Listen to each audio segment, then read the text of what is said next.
കാനൂർ തട്ടാൻപടിയിൽ അമിതവേഗത്തിൽ സഞ്ചരിച്ച കാർ അപകടത്തിൽപ്പെട്ടു. ശ്രീമൂലനഗരം ഭാഗത്തേക്ക് പോകുന്ന വളവിലാണ് കാർ നിയന്ത്രണം വിട്ട് മറിഞ്ഞത്. 4 പേരാണ് കാറിൽ ഉണ്ടായത്. പെരുമ്പാവൂർ അല്ലപ്ര സ്വദേശികളാണ് ഇവർ. 2 പേരെ പരിക്കുകളോടുകൂടി അങ്കമാലിയിലെ സ്വകാര്യ ആശുപത്രിയിൽ പ്രവേശിപ്പിച്ചു. 2 കാറുകൾ തമ്മിലുള്ള മത്സരയോട്ടത്തിനിടയിലാണ് അപകടം സംഭവിച്ചതെന്ന് നാട്ടുകാർ പറയുന്നു. രാത്രി ഏകദേശം ഒരു 10 മണിയായപ്പോൾ കേൾക്കുന്നത് ശക്തമായ സ്പീഡിൽ വന്ന് ഇടിച്ച്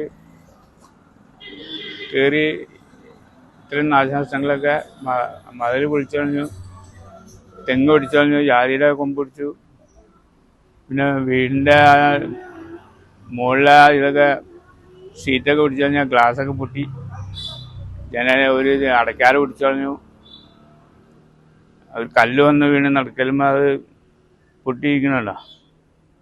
അവർ കല്ല് വന്ന് അടിച്ചു വീണതാണ്. മതില് മൊത്തം പൊളിഞ്ഞു പോയല്ലേ? ആ, മതിലൊക്കെ മൊത്തം പൊളിഞ്ഞു പോയി. ഇത് മത്സരോട്ടായിരുന്നോ? അങ്ങനെ അതിനെപ്പറ്റി ഇപ്പൊ വന്ന് വീണപ്പോഴല്ല ആളുകളൊക്കെ ശ്രദ്ധിക്കുന്നത്. ബാക്കിലൊരു വണ്ടി ഉണ്ടായെന്ന് പറയണു. നമ്മള് മിനിറ്റ് ആകുമ്പോഴേക്കും അവര് മാറ്റിയിട്ടുണ്ടായി. പിന്നെ നമുക്ക് പെട്ടെന്നുള്ള സംഭവമാകുമ്പോൾ നമുക്ക് കൂടുതൽ ആദ്യമൊന്നും നമുക്ക് ഇത് ചെയ്യാൻ പറ്റിയില്ല. നമ്മളാകെ ഇതായാണല്ലോ.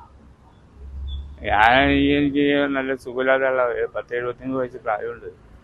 ഇങ്ങനെയൊക്കെ വരുമ്പോൾ നമുക്കത് താങ്ങാനുള്ള ഇതില്ല. അങ്ങനെയൊക്കെയുള്ള സാഹചര്യത്തിൽ പെട്ടെന്ന് വന്ന് ഇരിക്കുമ്പോൾ നമുക്ക് ഇതിൻ്റെ മുഴുവൻ കാര്യങ്ങളും അങ്ങനെ വിശദമായിട്ട് പറയാൻ പറ്റാത്തൊരു